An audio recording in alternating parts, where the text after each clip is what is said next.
preparing to live stream the meeting.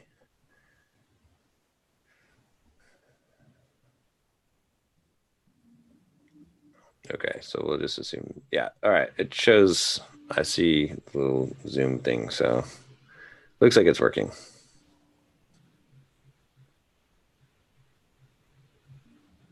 All right, I think we're live. That's how we usually start, right? And I think we're live. It shows us live on the live dashboard. We are live today. It's like, I think we're live. There's an assumption. Oh, damn. Yeah. Let me see. Let me look at the link. Episode 280. Yeah, okay. Do you guys have the link? Do you confirm that it's live? Episode 280. Yeah. You guys have the link? Confirm that it's live. It's working. All right, cool. All right. Well, we'll assume that it'll actually save on there, and we can continue as business as usual. All right. No hangouts on air, but this is better, I guess. Zoom is better, right? You say that like you're not sure. Oh no, I looked at Yard, I guess, Bird or StreamYard or whatever it was, Streambird or some shit like that, and it looked decent, but what was the issue? Oh, well, that one had like a side-by-side viewing of like people. So, but it didn't switch based on who was talking, like Zoom does, like Google Hangouts did. So I said, okay, well, let's not do that one. And then there was another one called like Flight Zoom or Light Zoom or Lightstream. That I think that's what it was. Yeah, Lightstream. It's really cool actually, and what's really cool about it is like you can have different scenes. It's like OBS, except it's all on the web, and so you could have like overlays and scenes and different cameras, and you can position them however you want, and you can do a screen share and have it all, like you can basically create different scenes that you could switch between. So it's great for just live streaming. But the big problem was that, and you could invite people to it, but the big problem was, again, is that like you'd have to, like, if you invite people to it, you'd have to like position all of their cameras where you want them. I've played with that one before. It's just like they need to have something where, and like an autofocus, yeah, exactly, where it switches between the cameras based on who's talking. So that one was actually the most advanced streaming. Like I would have used that just for if I'm just doing a live stream. But so ultimately I looked at Zoom and I was like, okay, well, Zoom is the best for meetings. You can use it for other purposes, and it does the switching automatically. So that's what we do for DevChat. All of our shows run on Zoom. Yeah, it makes sense.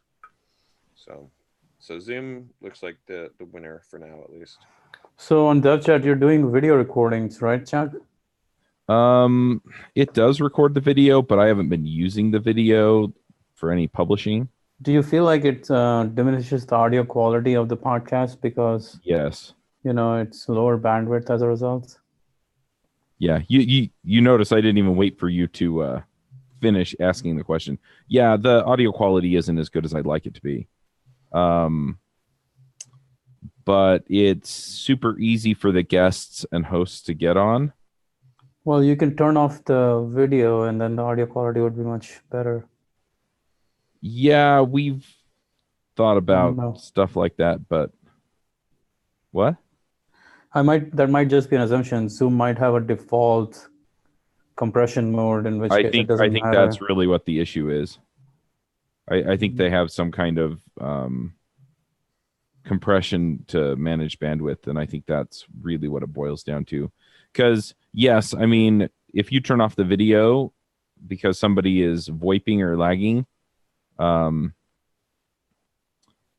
it'll get better. The audio gets better. So it does affect that, but even if you have great bandwidth, everyone's jacked into a network directly, blah blah blah, on and on and on. It's still not the best audio quality I've ever had. Yeah. Skype's when it works the way that I want it to is way better. Yeah, when it's just audio call on Skype, it's really good. But it's not consistent enough for me to stick with it. Yeah. Yeah, Zoom is they must have some kind of special compression algorithm because the video I feel like is better quality than anything else. Yeah. And the latency is usually pretty great. Like it's usually good. Not always, but usually it's pretty good. And if it's not, then yeah, like Manny said, you just turn the video off and it'll clean right up on the audio. Yep. And one of my editors, he's actually played with Zoom quite a bit now just to figure out how to maximize what we get out of it. So yep. So it's funny because he'll be editing and then he'll be like, so I need to talk to such and such a host and tell them how to fix their settings. But that's the kind of person that I'm looking for anyway, is the kind of person that's going to take the initiative and go for it. So yeah.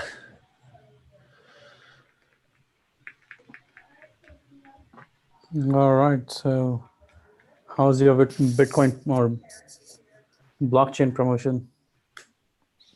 I don't have let me see what the final numbers are. In fact, you know what? Let me just ask Gregory if he knows what that.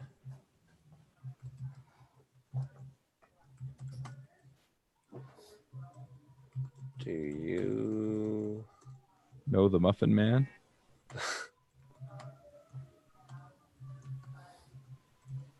So the blockchain podcast launched this week. That's why I was like, are you talking to me or to John? Oh, like, yeah. Yeah, it's good. The blockchain podcast, the DevOps podcast, and the open source sustainability podcast all launched on Tuesday. And Gregory's on that one, right? The blockchain one? Yep. Wow, so you guys launched all those podcasts? Dang, that's awesome. Yeah. Holy crap. I have a sludge of cinnamon. It's like it's like sludge. I don't want to like pour it out, but it's pretty nasty. It's like chunks of cinnamon. Like I told them to put extra cinnamon. They're like, yeah, I'll put extra cinnamon in there, you asshole. Choke on that. Have a cinnamon challenge. There you go. Oh. So 4 new podcasts to the network. No, 3. Oh, 3. Okay. The .NET one will launch here within the next couple weeks. Mm-hmm. Okay, nice. Yeah, they got a little bit behind on the recording, which, you know, it's not ideal, but I'm not angry about it or anything. And the .NET one is called .NET is pretty cool. Yeah, Adventures in .NET. I like .NET is pretty cool. Yeah. give Carl and Richard a run for their money. Yeah, we could make it about programming where .NET sucks. But yeah, so we got that stuff together. We're getting traction. I've also been I switched everything over to ActiveCampaign a little bit ago, and so I'm just kind of getting the final pieces of that together. What were you using earlier? Infusion? Drip. Yep. Yeah, I'm on ActiveCampaign now too. Yeah, the issue is I really try not to swear, but those rotten shits over there, they turned off my ability to send emails. So what? Drip did? Yeah, that's why I switched. They said that my deliverability was too low. What the? But that was after they just randomly turned it off. No, what fuckers? And I'm like, you didn't email me, you didn't try and call me. I mean, you didn't do anything, right? Yeah, that's some bullshit. And then when I reached out to him, the guy in support couldn't tell me what was going on. And I finally got through to somebody who knew what the crap they were talking about. Yeah. And he's like, oh yeah, well, you got to clean up your list. And so I did. And I talked about that a few weeks ago. Hey, I cleaned up my list, and I got a whole bunch of feedback from Josh on that, but What was your deliverability? I don't know. I wound up taking at I think I dropped about what was like 9,000 people or something off my list to increase my deliverability. And even then they wouldn't let you? Then they let me turn it back on. But it took them 3 days to tell me what I had to do to get it figured out. And then it took them a week to turn it back on after I got it done. Yeah, it kind of leaves a bad taste in your mouth. And I'm just like, okay, well, if you're going to randomly turn off my ability to send emails, I'm not going to pay you anymore. Yeah. So I switched over to ActiveCampaign. I think it hurt my deliverability a little bit to switch. It will at first, but I'm just watching it and we'll see how it goes. I talked to ActiveCampaign and they said, at least I think when I talked to them, they basically said that like if you take new people and switch them over that didn't come in through ActiveCampaign, we'll send it out on a lower like priority domain. Oh, okay. But as new people come in and opt in through ActiveCampaign, then we'll switch it up, or those ones will get sent out.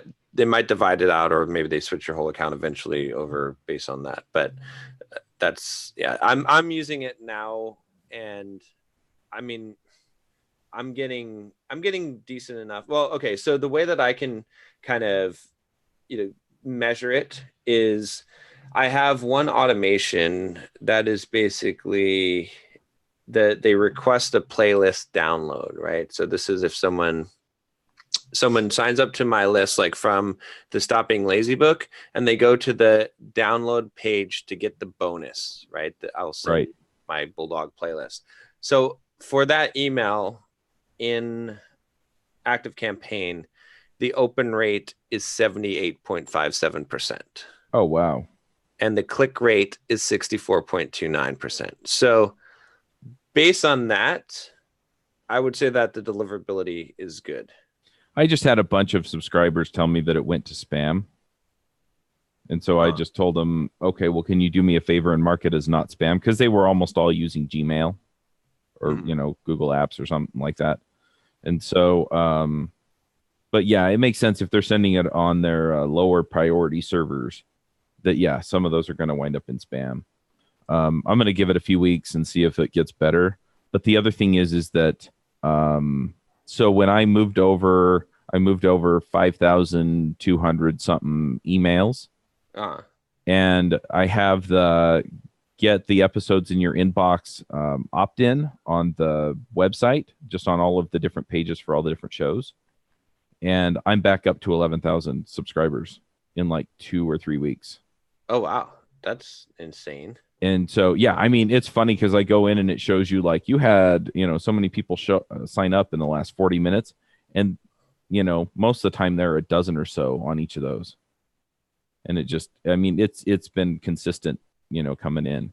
So, wow, you're growing like insane. It's growing insane. It's seriously, I moved it over less than a month ago and I've doubled my list. What's your call to action? Like, how is it growing? Like, what changed? You got 5,000 emails in 1 month? Something like that. Oh, come on, man. Just don't say that. Remember us. Might be a month and a half. When you're a big shot, remember us little folks. Like, yeah, I used to be on this Entre Programmer podcast. I think those guys are doing like, I don't know, some sub-million. I have been absolutely floored at how quickly the list has been growing. I've gotten, so I was working on this last night, and since last night I've added 200 subscribers. Wow. So here, I'll just share my screen because it's wild, and I don't have, I mean, that, and I'll show you the call to action too, because it's not like a big thing. But how many downloads are you getting across all networks now? I'm working on, we just finished the Why? No, desktop too. All right. Can you see the browser? Or are you just seeing my background? I see your background. It's pretty cool. I like it. It's not working. The share's not working. Well, it might just be on another screen. Yeah, It's not Zoom, it's you. that's right. Here, I'll share the screen that Zoom's on. Perfection. I want to buy Zoom stock. What company owns Zoom? Because I'm pretty sure they're going to be I think they're their own company. Anyway, can you see it now? I see a Mormon church. So I'm running the Mac OS Catalina beta, and I think it's messing with the ability to share. Because you're just seeing my backgrounds. Anyway, so if you go to devchat.tv and you just click on any of the shows, over in the sidebar, it has a subscribe, and it has all the subscribe links. And then underneath that, it says enter your email to get the episodes in your inbox. That's it. What? It's just on the webpage? Yeah. You're not even calling out. No, it's not popping up. It's not. That's why. What's your traffic on web? Manny, What the heck? Manny, What's your make him do it. What's your traffic on the website? Like, I don't get it. How do you get that many subscribers? Yeah, what's your website traffic? Your monthly website traffic? Monthly, daily, whatever. Like, Yeah, whatever. something's got to give here, man. I don't know. I haven't looked in Google Analytics for a little while. Well, take a gander. There's something either broken or something. Yeah, but if I'm getting that many signups, how is that broken? I mean, unless somebody's in there screwing with me. Something. I don't know. Something is weird. If you tell us your traffic, we'll know the answer. Yeah. All right, let's see. So you want monthly? Last week. Oh yeah. Okay. So over the last week, I've had, it says 3,000 visitors, 4,000 sessions. Something's wrong. Something's really That's wrong. too small of a traffic to get that many You'd have to be subscribers. like a 20% opt-in rate or something like that. I don't know. There's something weird going on. Yeah, this is not right. Something else is happening. I have no idea. You're getting 200 new emails. How much new emails a day? Let's see. So yesterday, it doesn't tell me how many. Here we go. New contacts. So yesterday I had, it says 124 new contacts. The day before that, 277, 249, 233. So it's around 200 every day. Yeah. Where are they coming from? Are you also asking for a call to action in your podcast episodes? Nope. That doesn't make any sense. I know. What is the opt-in form they're signing up for?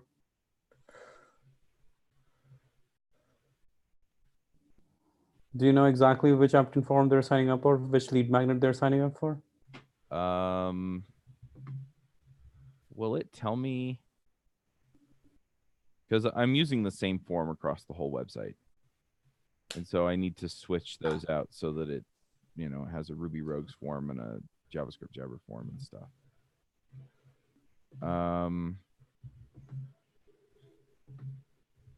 Let me get a charger. But yeah, I don't know how to tell which page they're coming from.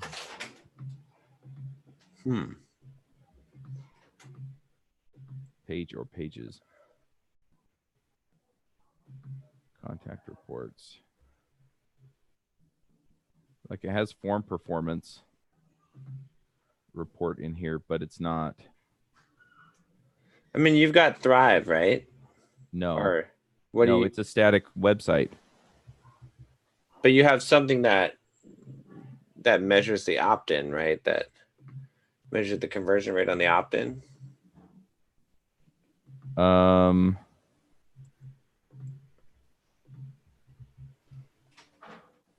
No, I'm not measuring the conversion rate like on views versus signups. No, I'm not measuring anything like that. Okay. I mean, shit, I don't know. I mean, you could take a look at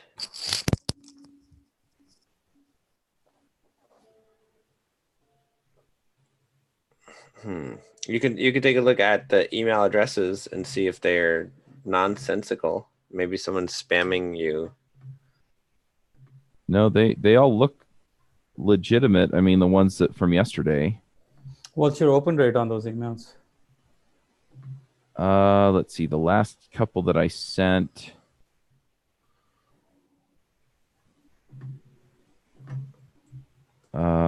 So the one I sent yesterday for Adventures in DevOps, letting them know that that episode was up or that show was up, was about 8%. Adventures in Blockchain announcement was about 6%, 5.75%. That's pretty low. That's open, not click through, right? Yeah, that's open. It's really weird, especially if people just signed up. They should have the highest open rate when they just sign up. So there's something weird going on. I don't know. The traffic does not correlate to the signups, because that's not enough traffic to justify that much. Yeah, I don't know. 3,000 a week is what you're saying. That's 400 a day. And you're getting 200 opt-ins. So you're getting like 50% opt-in. It looks like I'm getting about 200 a day. Okay, 200 a day out of 400 visitors is 50% opt-in, right? That's like not possible. Yeah, it looks like I'm hitting somewhere in the ballpark of 500 visitors a day. Okay, here's what you need to do, because we're not going to be able to really troubleshoot this. You just need the data. So you need to add UTM params to all of your submission forms for the opt-ins.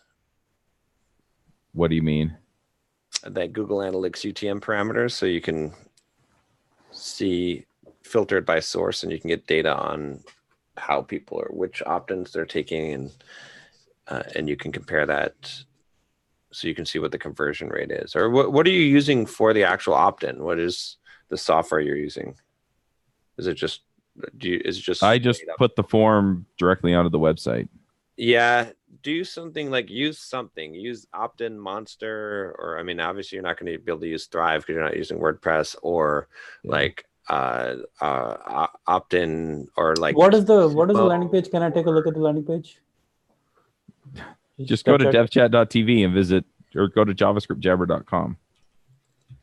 javascriptjabber.com.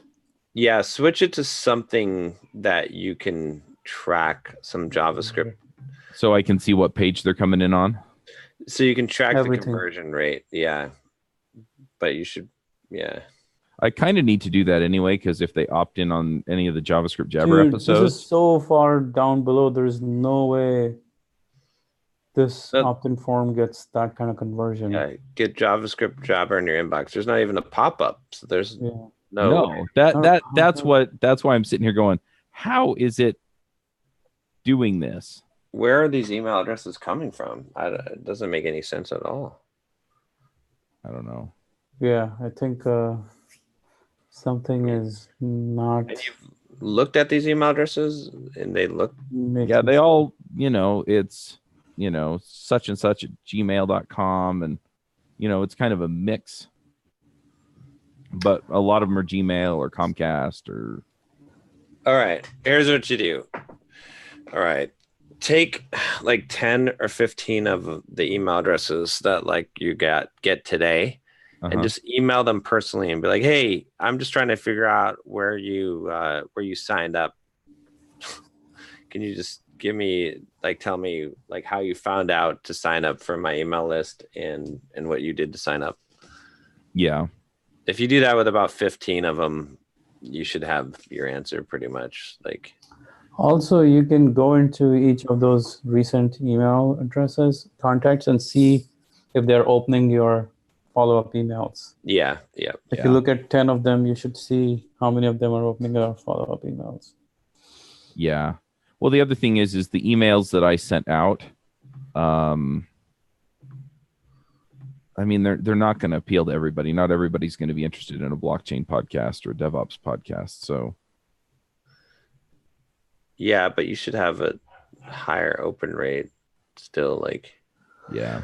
Yeah, it's like something is off because you're getting a lot of email signups, but your open rates are not good. So that's like overall not a good thing in some ways, because then you're just collecting not so good email addresses. yeah, no, there's got to be something really, really weird going on here, because there's. Yeah, I don't know. I mean, the other thing that I'm wondering too, though, is that since I had so many people who use Gmail tell me that it went to spam, I'm wondering if that's affecting the open rates too. I don't know if it would affect it to that degree, but.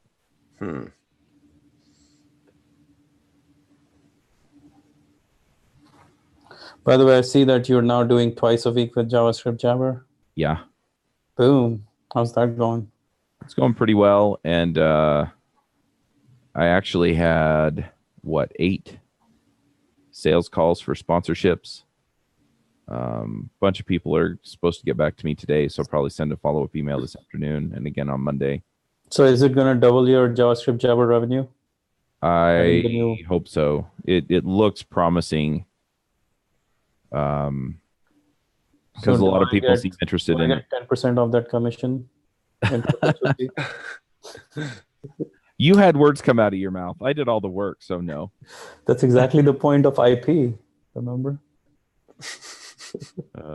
Yeah, I own all the IP. Thank you very much. Oh my God. Okay, keep going. But yeah, so a lot of stuff going on there. So you're able to sell sponsorships on that just as well? Sell sponsorships on what? On the second episode for the week? Yeah, I've already sold some on the second episode of the week. Nice. Oh. So Way to double the revenue, man. Yeah, I haven't. I mean, I haven't sold it out like I have the first episode of the week. But this is where I was going to go with that whole thing, though.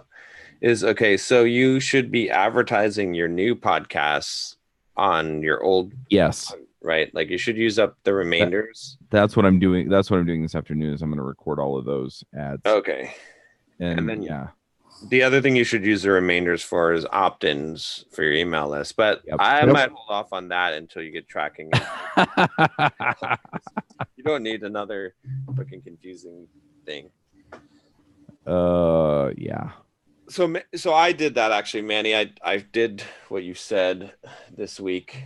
Mm-hmm. In fact, what I've got is I've got super tracking. So I hired a guy on Upwork to do analytics for me, Google Analytics tracking, dashboard with everything. So I basically told him, I was like, okay, I did some videos and recording. I was like, this is what I want.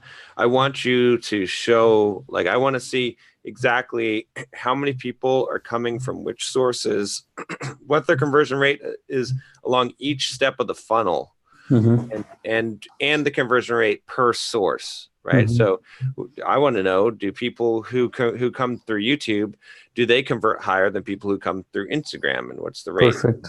Yeah. So I said, every data point I want to see, every step, every email. I want to know, do people from YouTube open emails more? Do they click emails more? Right. So the ultimate metric though is for every 1,000 YouTube subscribers or 1,000 Instagram subscribers or 1,000 blog subscribers, how much money you make on the back end, right? That's the only, like, those are the two metrics that really matter. Yeah, it'd be visitors, right? Or viewers, right? Like it's like hit, essentially 1,000 hits from this or that, which one? Yeah, how much is it worth? But it doesn't really matter, because even the visitor thing doesn't matter if you're focused on the subscribers as the metric. But yeah, which are what? But I added podcasts as well, and I recorded.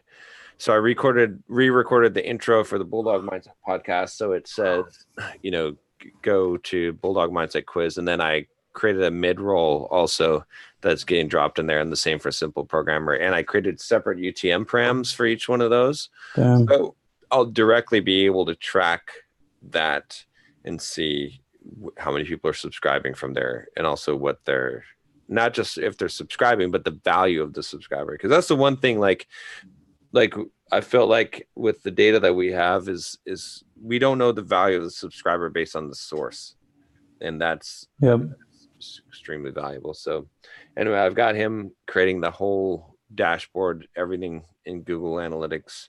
So I'll be able to see exactly down the funnel, every single conversion point and all the data. He's expensive though. He's like $75 an hour, but I figure, for throwing 1,500, maybe $2,000 at the most at this will be worth it to have that data. Mm-hmm.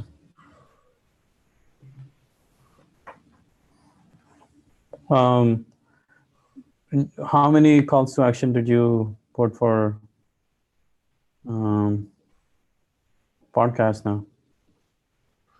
There's a beginning one, and then there's a mid-roll. And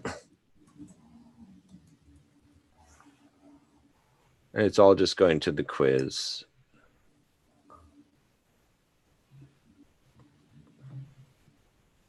Nice. I think you'll get some good data on those two. Yeah. Yeah, we'll see. We'll see. You can retroactively add all your outros to the existing podcast episodes as well. Oh yeah, that's true. Yeah. Yeah. How are you tracking that stuff? Is it all just Google Analytics, and then you put UTM parameters on your links? Yeah, basically that's all you have to do is just put the UTM parameters on the links, and then you've got all the data. Well, you need UTM parameters, and then you need a separate call out, a separate pretty link or separate hyperlink that people will remember, so that on YouTube it's a separate hyperlink, on Instagram it's a separate hyperlink, on podcast is a separate call out hyperlink. Yeah. Right? Yeah. Yeah. So on podcast, if you say bulldogmindset.com/ or you can have a completely new domain name. Yeah. bulldogquiz.com or something. So that way it's tracked all the way through. That's a good metric. I would love to see that data. I'd love to see that data for my business too. What happens to the podcast listeners, YouTubers, and web visitors, and not only that, Quora visitors, because I feel like Quora gets a different kind of traffic than Google search traffic. And then the reason why I want that data too is because when I specifically know the conversion rates at the different points in the funnel, then I can specifically target those things. Because when you're like, okay, let's increase the conversion rate of the funnel, it's too generic. Like, what do you specifically do? But if I'm like, okay, let me work on increasing the conversion rate of YouTube people that click the link that sign up, that's a totally different. I can work on that specifically, or I can make more people that increase the conversion rate of views to clicks, right? I can work on a specific email in my sequence and say, let's increase the open rate on this email by changing the subject. Let's increase the click rate by changing the content of it. And then if I make improvements along those things, I can measure those improvements, and then I can benefit from the cumulative effect of those. So yeah, that's the plan.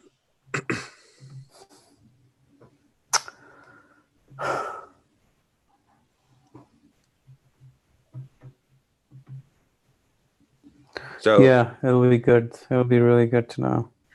I have a feeling that YouTube should be the best converting audience. Yeah, it should be.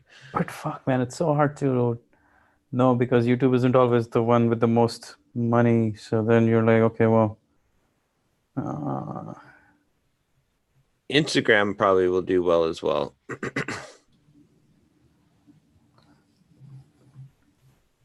yeah, it's worth seeing. Web. What do you think of web traffic though? Like SEO traffic? Well, you don't have much SEO traffic right now.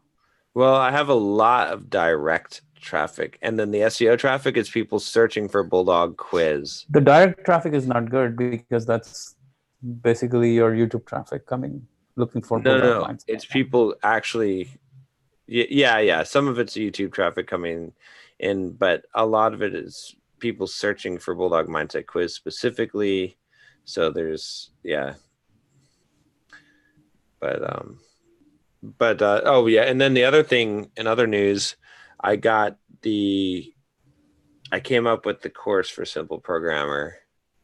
So I need to talk to Josh on Monday because I guess he's been out. But what my plan is, I was thinking about like how to do this with the value chain also, or the value ladder. And so basically we've got like, we'll have an entry point that's a free quiz. We're going to give away the book for free, just shipping, just like Russell Brunson does. And then I created a $500, a $2,500, and a $20,000, and then a continuity for $49 a month. So the $500, what I'm tentatively calling it, is a software developer career accelerator. And then nice. The idea behind this is that, so at first I was just going to teach the stuff in the book. And then I realized that what's actually most valuable is teaching the implementation of the stuff in the book, which is a bit of a pain in the ass. But when I thought about this, I was like, okay, this is really the most valuable. So what the course would be basically like going in depth into the things that the book tells you need to learn. So there'll be like a section on getting started, which basically helps you to develop a plan and develop your plan to get started, to get your job. And then there's a technical skills section talking about the skills you need to know, but it will also have the fastest programming language crash course ever. So you'll actually learn to program in a programming language, like the basics in the course, right? Then there'll be like a little sub course on structuring your code, one on object-oriented principles, one on algorithms and data structures, a database crash course, source control crash course, build and deployment basics, testing essentials, debugging, training, methodology basics, and then preparing to get a job will be another module. And that'll have like creating your online presence. Let's create a blog right now, creating your portfolio, and then preparing for interviews and like interview questions and mock interview prep. And then and then creating a small project for freelancing, and then getting a job search formula, all this kind of stuff. So this is $500 like the premier course? This is the main. So it's basically implementation of everything in the book, or of the main parts of the beginner part of the book. So that's no. I'm talking about the course. Like, so you said there's one more course coming after that? Yeah. So the next one would be $2,500 software developer career university. And that will be more of the advanced. So this part covered all of the beginning part of the book of becoming a software developer and like learning programming language, all that stuff, learning technology.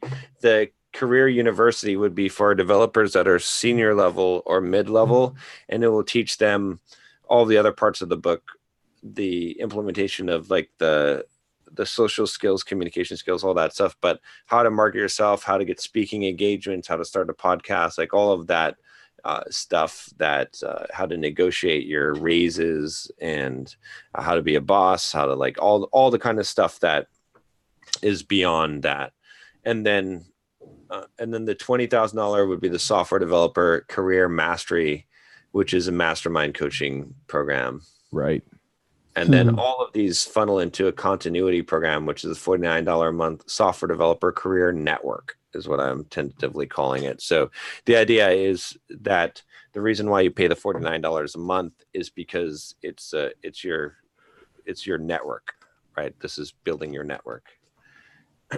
It's a network. I mean, obviously there'll be content and stuff in there, but the biggest focus is the network side of it.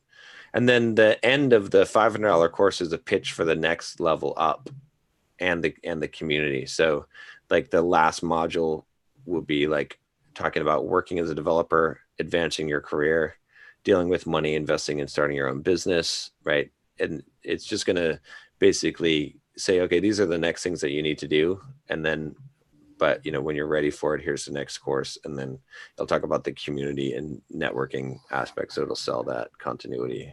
So it's going to be a pain in the ass to create this course, because I'm actually going to have to create programming tutorials and database tutorials and shit like that. I could also hire people to do some of those things if I want, but I feel like this will be the most valuable thing to create, because it's the next, like the book tells you what you need to know. This tells you how to learn it. This teaches you it. So it's like it's exactly follow on for the book. Interesting. It does sound like a lot of work, and it's almost like should they sign up for Pluralsight or should they sign up for your stuff? Yeah, this is focused on a specific outcome. Pluralsight is like general technology courses. This is specifically, I'm going to teach you exactly what you need to know to become a developer or to get your first high paid job, step by step. In any language? It doesn't really matter. That's kind of one of the premises of the book, is it doesn't matter what the programming language is. So once you understand the basic concepts, obviously there's still more that they have to do to learn their specific language, but this will get someone the confidence level they need and the basics that they need. Interesting. When are you guys planning to get this out? I don't know. I still got to talk to Josh about the implementation, like the plan of it, but this does look like a pretty big project. Yeah, it'll probably take me about 2 to 3 months to complete it. Maybe you can hire the founder of DevChat TV to do some of these programming courses. Oh, that guy is such a pain in the butt to work with. Yeah, don't do it.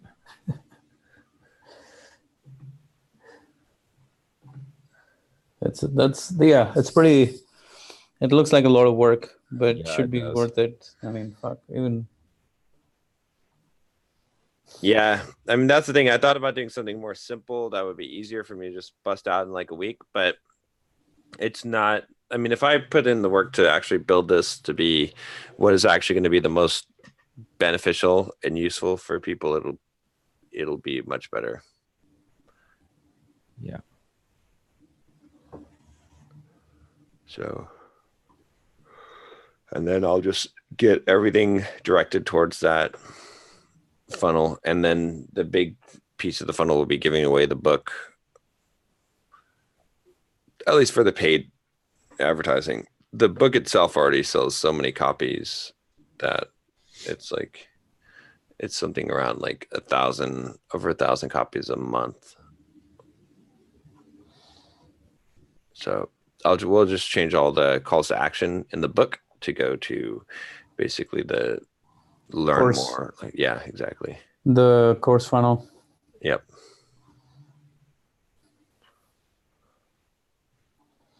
Interesting. In fact, what I should do for the opt-in for the course funnel in the book is, since we're going to give away the book for free as a Facebook ad in the book, it should say, how would you like to get the money you paid for this book back? And then basically offer a discount off of the course to say, we'll give you the book free, give you the same deal, something like that.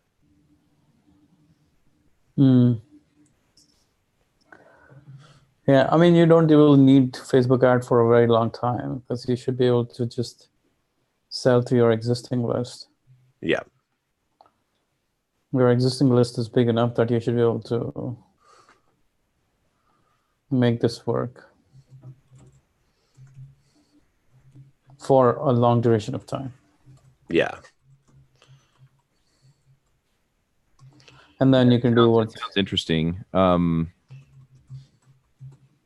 One thing that I'm wondering about now that I'm kind of on board with the whole flywheel concept is, is is this in line with the other things that you should be focusing on and that you are focusing on? Because it seems like a pretty drastic departure from what you've done to this point. Oh, for Simple Programmer? Yeah. No, this is exactly what we should be. This is like bringing it down to one thing, just this one focus. So this is pretty much the beginning of the flywheel. Right.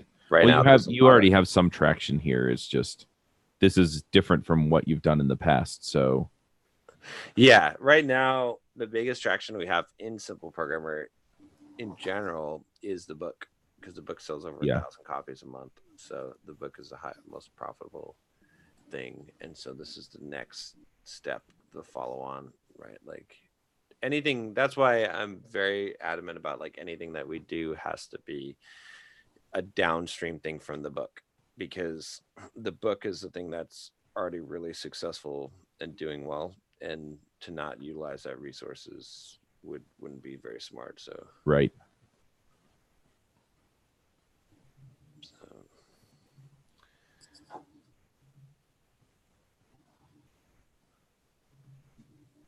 Makes sense. Yep. Yeah. So it'll be a lot of work, but I think it'll be a clear direction, something that will easily be, and Josh will be happy, I think, because it'll be something that he can promote. You can do marketing for. Yeah, because it has a specific outcome. He was worried about the book about me saying, oh, learn this and learn that and this. And the specific outcome here is very clear, which is that you will get your first software development job. Or if you're already a software developer, you'll get your first high paying job. Right. Yep.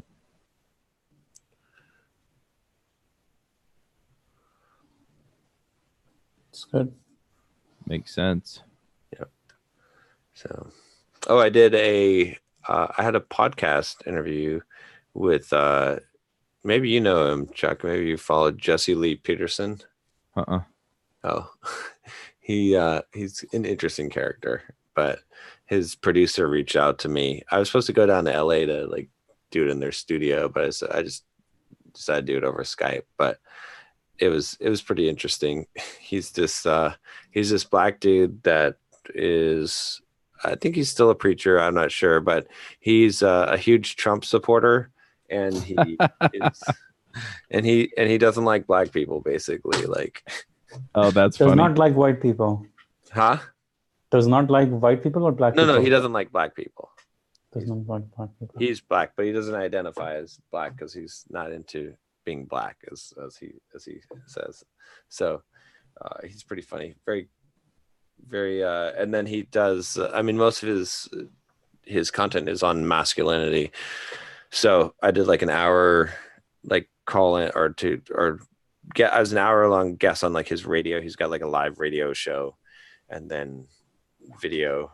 But it was great. At the end, my call to action was to go take the Bulldog quiz, and I got like 100 email signups like within a couple hours.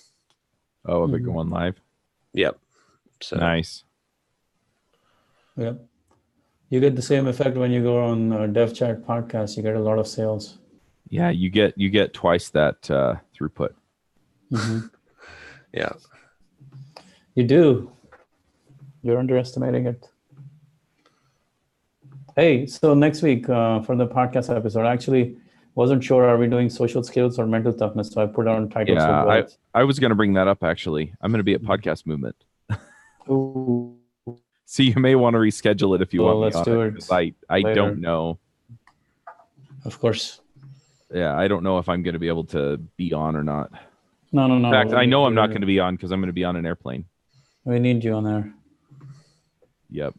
It's not going to work without that. Yeah. Oh, funny. Especially because it's going to be there. I was looking at flights, and it turned out that it was like $400 cheaper to fly into Tampa instead of Orlando, and it's only $200 to rent a car. $400 cheaper. Like, how the fuck much is your ticket? Well, it was on Delta. Even then, like $400 cheaper. Like, what are you talking about? It was crazy. What are you paying? Like $800? It was like $600, and it was like $200 to fly into Tampa. And so It's worth yeah, it. I have to drive an hour and a half, but then Just I have take a it. car. Take an Uber. That's true. Yeah. Then you don't have to drive. You can just chill out. I rented the car for the whole week. Oh, I'm there for $200. And It's worth it, man. It's worth driving. Like it was so worth it. If you have any, like, if you enjoy, And then I canceled driving my around. reservation at the hotel and got a VRBO, and that saved me another $500. I thought you were gonna say I canceled my hotel reservation. I decided to stay in the car, so that saved me a bunch of money as well. Yeah, I have friends. I'm just going to use the showers in their rooms. yeah. Boom. See? Nah, you don't need to shower for a week. Fuck. I'll just wash my armpits in the sink. Exactly. Speaking of which, how's the running going? We're counting down. Only like what 8 weeks before the marathon. Yeah, something like that. Did you run your second 5K? I never heard your time on that. Oh, yeah, that's right. Because it's been a couple weeks because I ran the 5K and then went to Texas. So that 5K, it started up on the hill above Cougar Stadium at BYU because it's Provo Temple to Provo City Center Temple, and the Provo Temple's way up on the foothills. And so the first mile, it's downhill. It's like this. Nice. And so so I ran the whole way. I ran the whole 5K. Oh, good. Nice. And I've never run that far, without stopping to walk ever. Wow. Okay. Good. And then the other caveat that I'll throw out there, my watch said I went 2.87 miles, not 3.1 miles.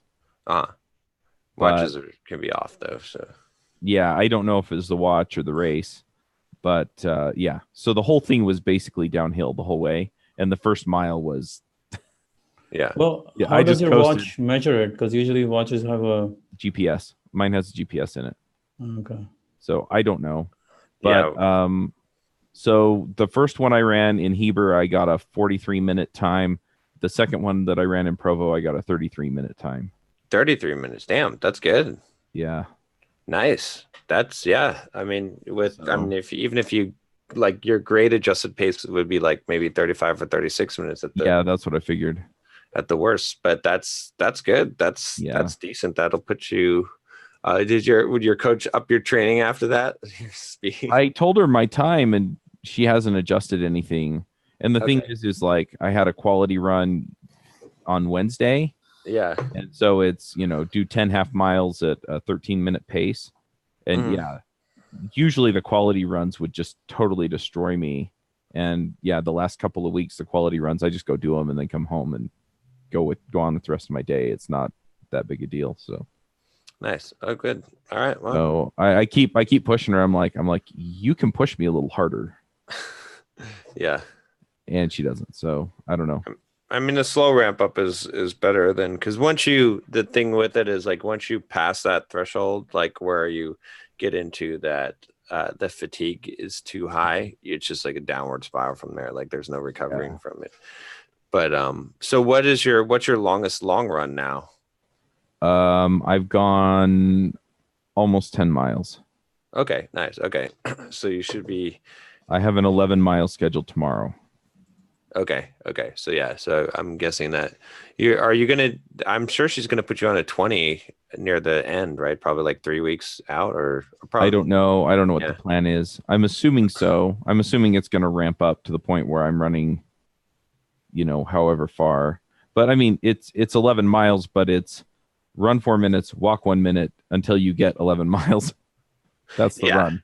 Yeah, right? no, that's what they'll do probably for your first marathon. Like the strategy she'll give you for running it will probably be a walk run where you'll be like running for a certain period of time, walking for a certain period of time, and then running. Yeah.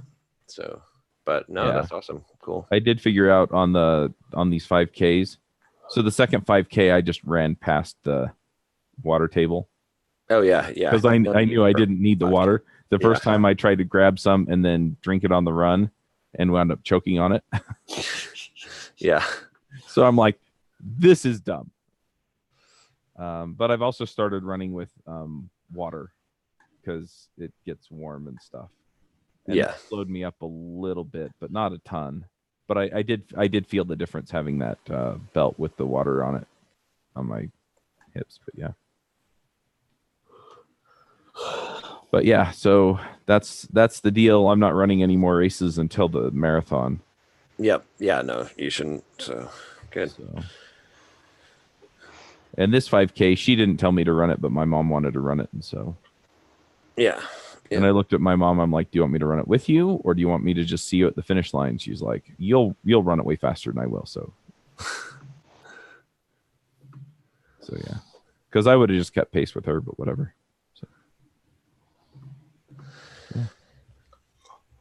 Yeah. This week is my shorter. Last week I did did the first 20 miler of the training. This week, Sunday, will only be a 12, and then next week it'll be 22 miles. So do you have a program you follow for that?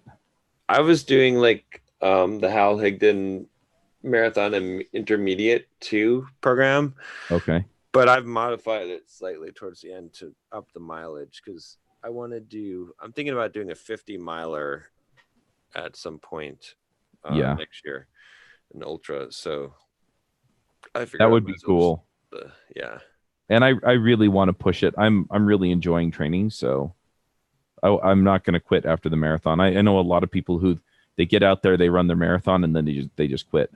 Yeah, no, you should keep it up for sure. And I want to push it. I'm enjoying the training, and I don't want to go down I don't want to go down the road that my dad did with his health. So yep, I got to stay active. But yeah, so an ultra sounds interesting.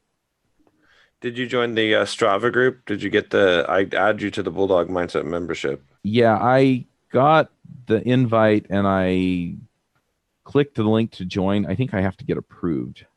Oh, let me see. I'll approve you now if it's showing. Because it's not showing up. Oh, yeah. Here we go. Yep. I just approved you now. Okay. You are in there now. We have 12 runners in the Bulldog Mindset membership Strava. So. Somebody's laughing at me, huh? It just happens. Yeah. So join the Strava group. Oh, there we go. You've got more miles this week than I do. You've got I do? 5 miles. I've only got 16 miles so far. I've got 5. So, well, the thing is I've been going and doing the run that my coach gives me.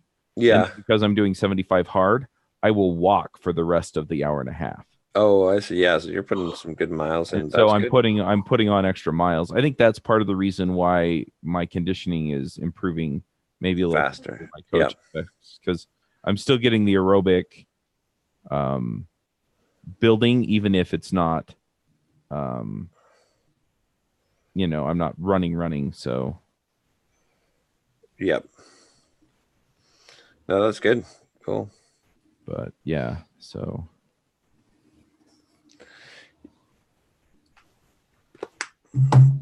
All right. So I'm still on the laptop with no mouse or keyboard or external monitor. I just ordered a new Bluetooth mouse. Yeah. To keep up with John's crash, John? Huh? Did you have something crash? No, I bought a new Lenovo ThinkPad, the X1 Carbon Extreme, like the second, and I wanted to just simplify things and try just using the laptop, nothing else. Right. So that's what I've been doing for this is like the second week.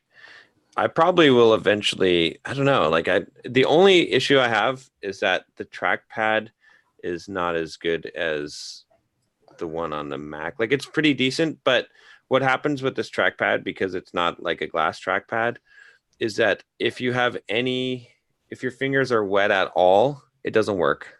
Whereas the Mac ones do work, even if your fingers are slightly damp. Okay. Like, little particles of stuff will get on the trackpad, and then they'll create some friction. Like if a little piece of sand gets on the trackpad, you're fucked. Like, you got to get that off, otherwise you can't use the trackpad. Whereas again, on the Mac one, because of the glass, it just comes right off. So here's what I feel about this. I feel like you're inverting the 80-20 you're optimizing your life for the 20% instead of the 80%. The 2080. time. Yeah, you're doing a 2080. And I don't agree with this. I think you should like have the best possible setup when you are spending 80% of your time, and the remaining 20%, okay, you don't have the best possible setup, you still do that shit. I think having the best possible setup for when you have the most productive time is ideal. I agree, but I'm making it so that I can just take the laptop and work anywhere, which I hadn't been doing because I was just like staying in my office. So I went to a coffee shop yesterday, which I wouldn't have done. So eventually I will re-optimize it for the 80%, like you said. But for now, I'm spending some time. It's almost like the Stoic practice of like going without food or clothing. Like I'm going bare bones so that I can reintroduce things and see the value. There are two things you can do for a coffee shop. One is you get this really slender stand that will prop up your laptop almost like 6 inches higher. So your screen is almost like 12 inches higher than normal. And you have a Bluetooth keyboard with you. It really works. A Bluetooth keyboard? A really small Bluetooth keyboard, the size of your laptop keyboard. Yeah, why not just use the laptop keyboard at that point? And then no, because it's going to prop it up. It's going to be higher. Oh, yeah. So it's going to be propped up higher. So you need the keyboard and the mouse. But it really is extremely effective. I think it's worth investing on that side of the equation, making everything really comfortable. Because ergonomics is a bitch, man. Once your back starts to hurt and once your neck starts to hurt over time, it just really fucks you up. So the more you spend or the more you are cognizant of that and don't let it fuck you up, the better in the long term. Yeah, I wouldn't mess around with the ergonomics. It's a health issue. So a monitor is really useful compared to a laptop screen when you're at home. Even if it's like 3 hours or 4 hours of your time, that gives you such good posture and like pain-free living, long-term living. So I am voting against your experiment here. We'll see. I don't know. I haven't decided yet. I'm still debating it. I like the simplicity. That's something that appeals to me, is just the simplicity. I'm totally willing to like take off everything else off your hand, all the money and everything, so you can live simply and not have anything in your life. Yeah, that is totally fine. But this stuff, I think you should still like. I'd still think you should be able to. Like, if you want to get rid of all the money and the houses, I can simplify that for you.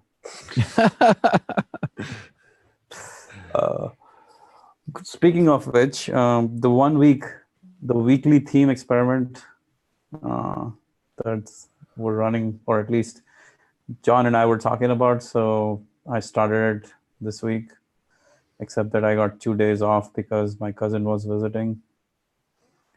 It's interesting. It's hard. It's really hard at some point to just keep doing the damn thing, more and more of that damn thing. It's just like, yeah. But it's also like, it gives you so many good ideas. You get so many like new ways to optimize and do things in better ways than you would ever thought possible. So Chuck is probably wondering what we're talking about. Yes. So what we were talking about is like devoting 1 week at a time. Like instead of working in like chunks of 25 minutes and 30 minutes, or even a day theme, working in chunks of a week, and say, this week I'm just working on this project. Yeah. Or this specific thing. And this week I'm just working on this specific thing, because that allows you to make massive progress on that thing, way more than if you split it between days or in hours. That's usually what happens for most of us, where days are split with all sorts of things.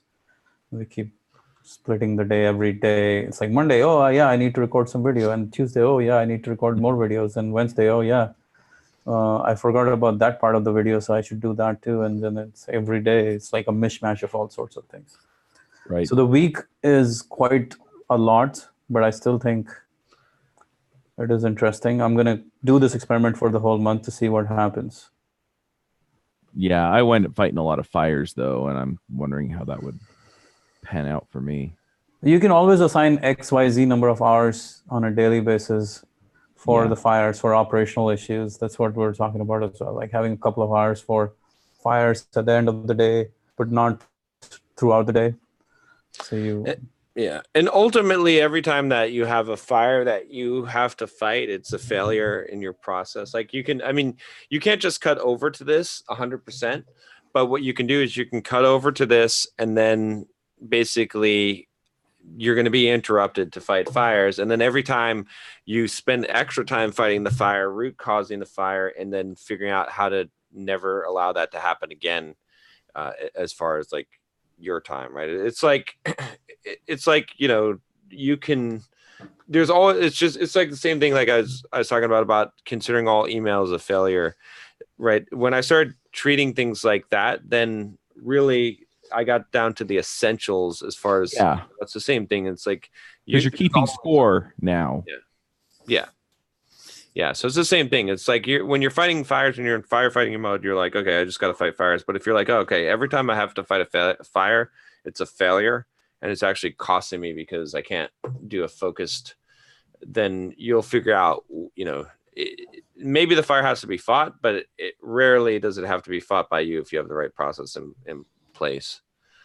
Yeah. So I think a step in transition here is to have at least a daily. I think a daily is minimum.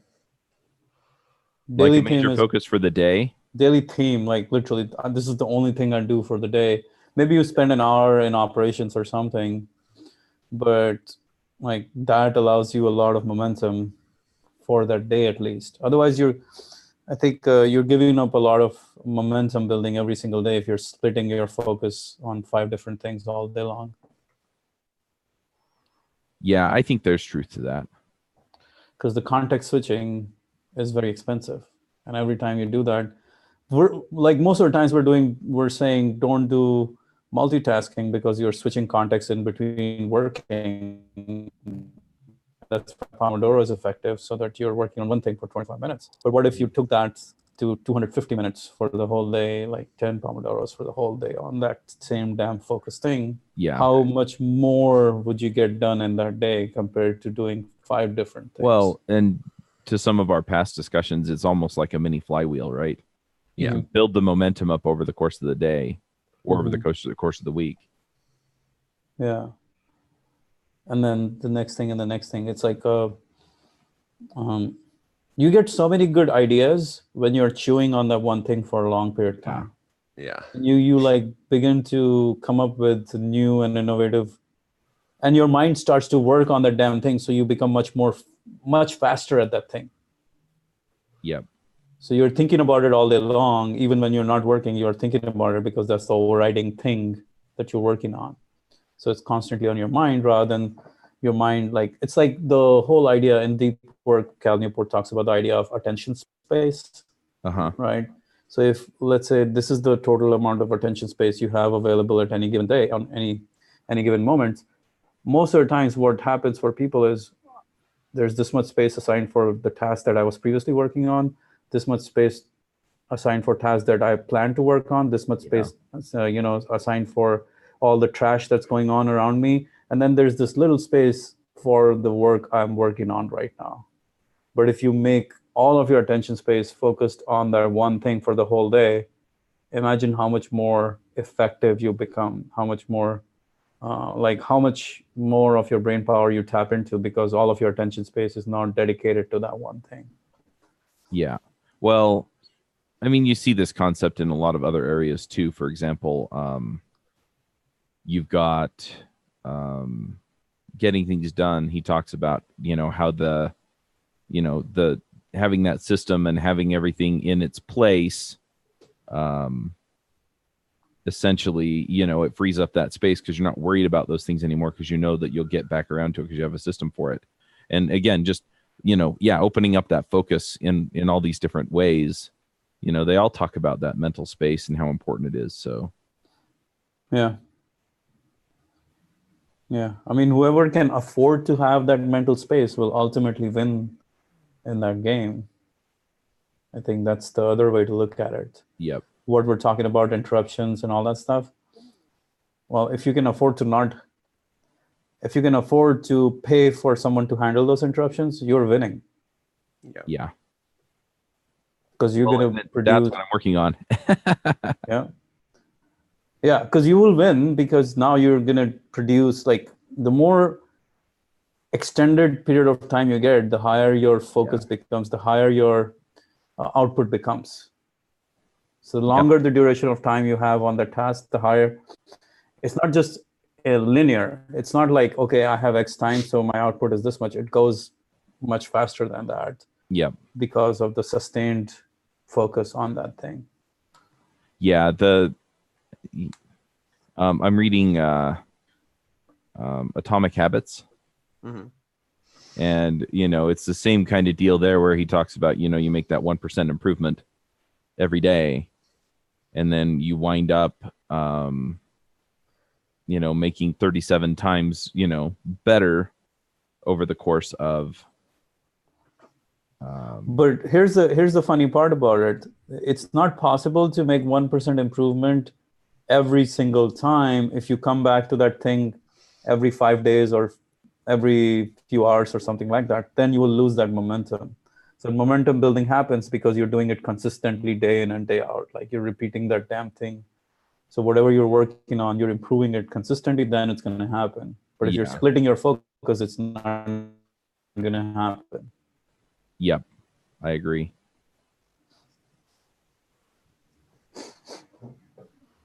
So, John, what's your focus for next week? It will be on the course, on creating the Career Guide course. Is that all you're doing, or you're doing other things as well? I think that I've got some stuff in my next week column. There's like really nothing else except for just like small, maybe like non-work related like tasks. Maybe there's the only other thing is like that guy that I'm paying on Upwork to do the analytics, just looking at his results, but that's it. So nice. I've got pretty much everything else. Pretty awesome. I have to meet with Josh before I can do any of that, but hopefully I'll meet with him early. Nice. So I think I bit off more than I could chew with to be fair, I actually took 2 days midweek off. So I still have to work Friday, Saturday, Sunday. So I still think I'll be able to finish up all that I had planned for this week. But I might have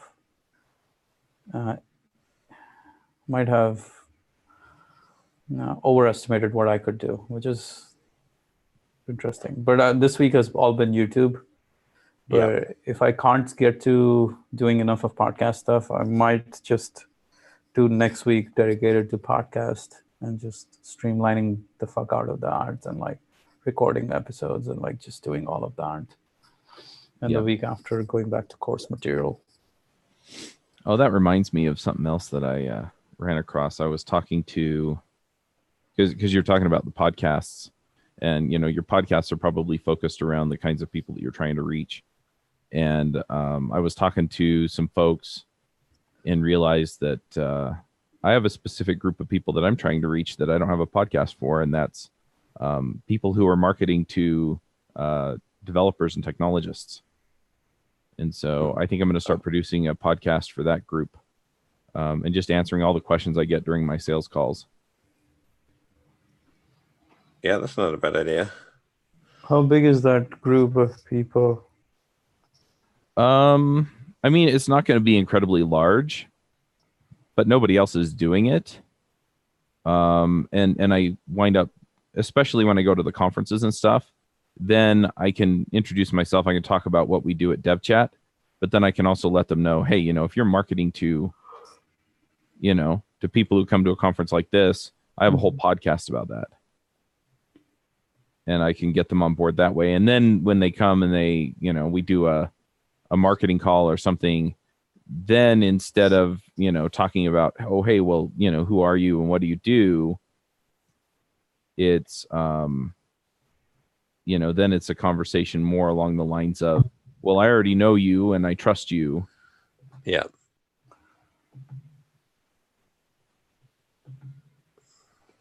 So it's interesting. I mean, you got to. It's what I tell all of these people to do anyway. So you got to look at your flywheel and see how it actually fits into the whole business in some way. I feel like it adds momentum to the flywheel. I've been thinking a lot about it. It feels a little bit tangential to everything else that we do, but it's not way outside the realm of things that are going to help out. Well, it's a podcast, and it's just the topic is marketing instead of programming.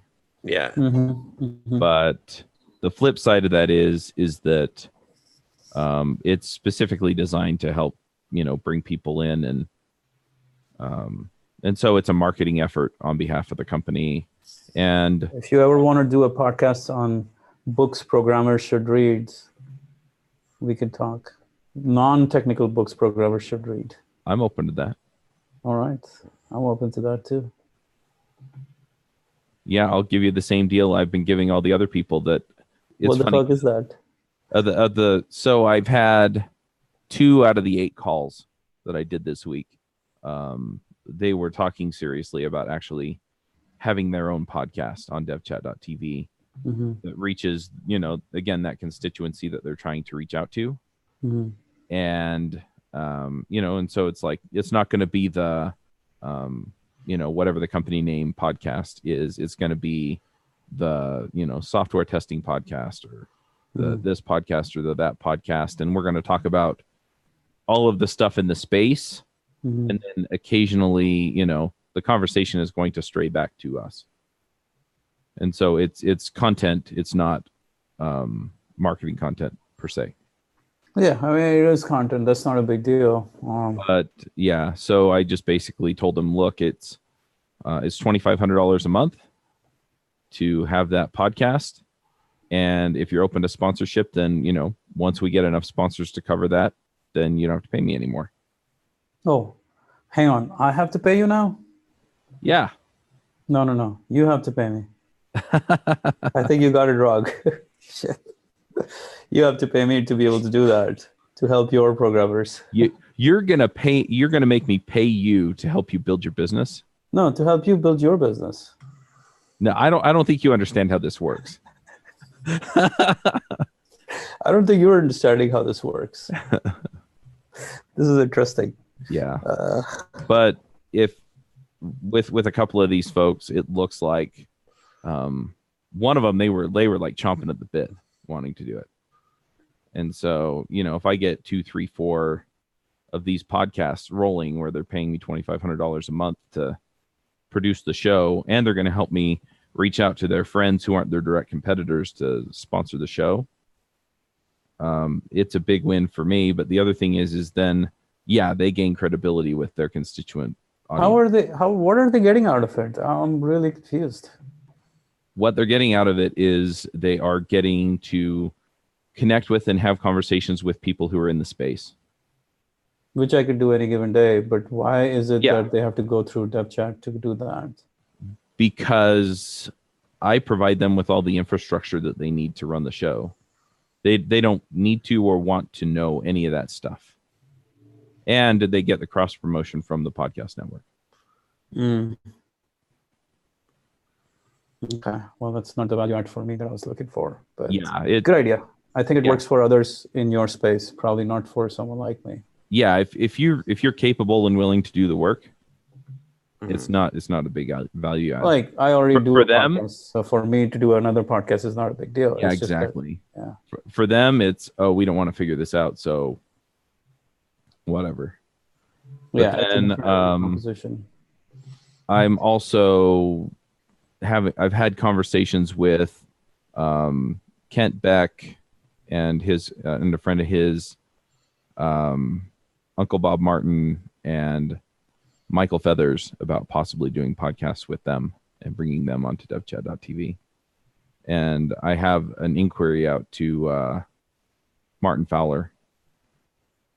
So I'm kind of hoping we can pull that together, but it's the same kind of deal, right?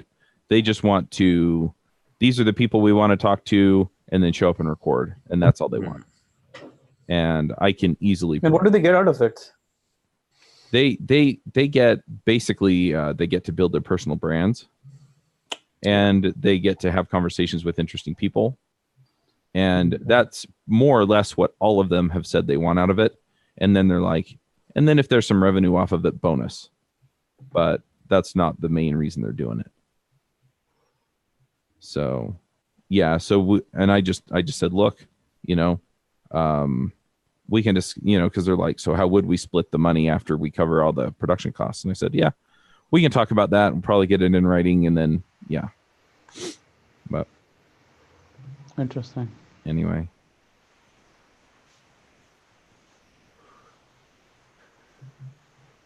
All right. Should we do our thoughts? Unless you guys. Yeah, we should, because I have a call in like 15 minutes.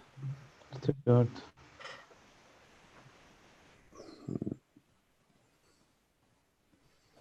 So my thought is, how do I put it? So I've basically been my brain's been in good to great land, and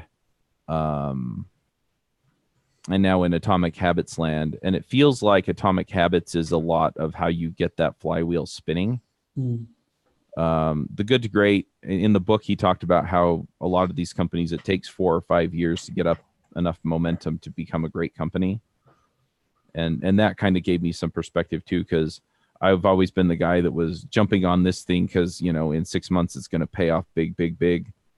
And I think you can hit those things, but I think they're easier to hit when you already have the momentum and you just basically add that mass to the flywheel as it's spinning, and and that way you can ramp up more momentum with it. Because you're putting yourself in a position to take advantage of it.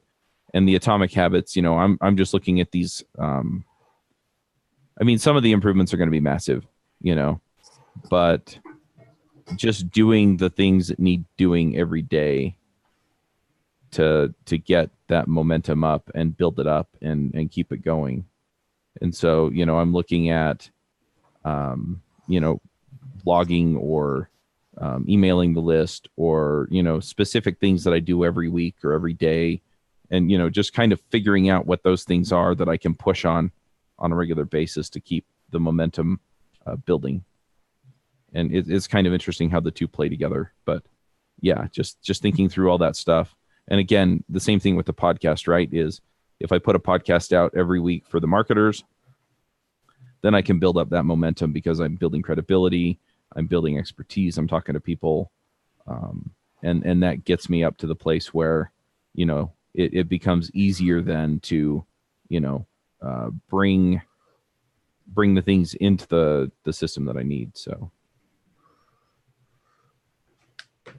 anyway, it's kind of a weird sideways thought, but that's kind of where my brain's been this week. Let's see. Mine is that reality is subjective, not objective. That there is no objective reality that you can observe. And so what I mean by this is essentially that everything that you observe is through your senses. It is not the actual reality that actually exists. It all comes filtered through 5 senses, and then further filtered through your brain, which is a combination of your genetics, your wiring, and your past experiences. So your reality is actually not the reality, and it's far, far, far from it. And so the reason why I'm saying that is because when you realize that, then a lot of times we go around thinking, oh yeah, that's just how it is, or that's how things are, right? We could call some of those things limiting beliefs, but that concept of believing that how it is what limits you, what stops you from it. And when you realize that everything is subjective and there is nothing that is objective that you can actually observe because your observation process itself is subjective, then it opens up a lot more possibilities. And also it also helps you when you're interacting with other people, because you realize that their reality is also subjective as well. And so anyway, I don't know, I've been thinking about that just in terms of like what you think is possible, what you think that you're capable of, what, you know, what, how you think that things are. You can get trapped into that, believing that that's how it is, and that can prevent you from taking a lot of actions, because you already know how this is going to turn out. You already know how this is going to end or what's going to happen, but you don't really know because you don't have the objective reality. So that's my thought. So what Nice. was the thought again? That reality is subjective. Your reality is subjective, not objective. I'm just messing with you, man. It was good. It was good. It was just a very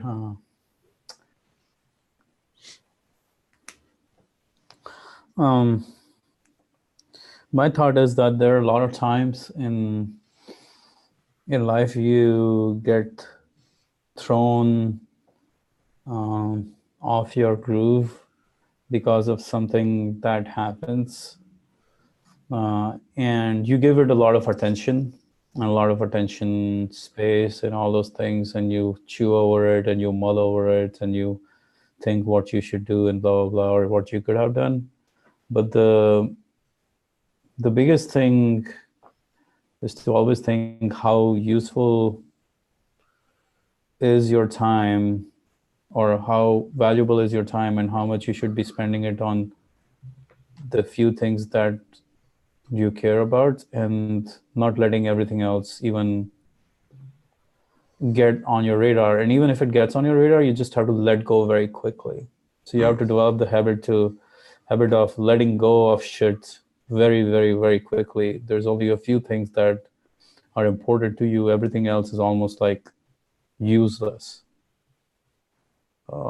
So it's meta level, or meditation in some ways, like training yourself to constantly not give a fuck about 99% of the things.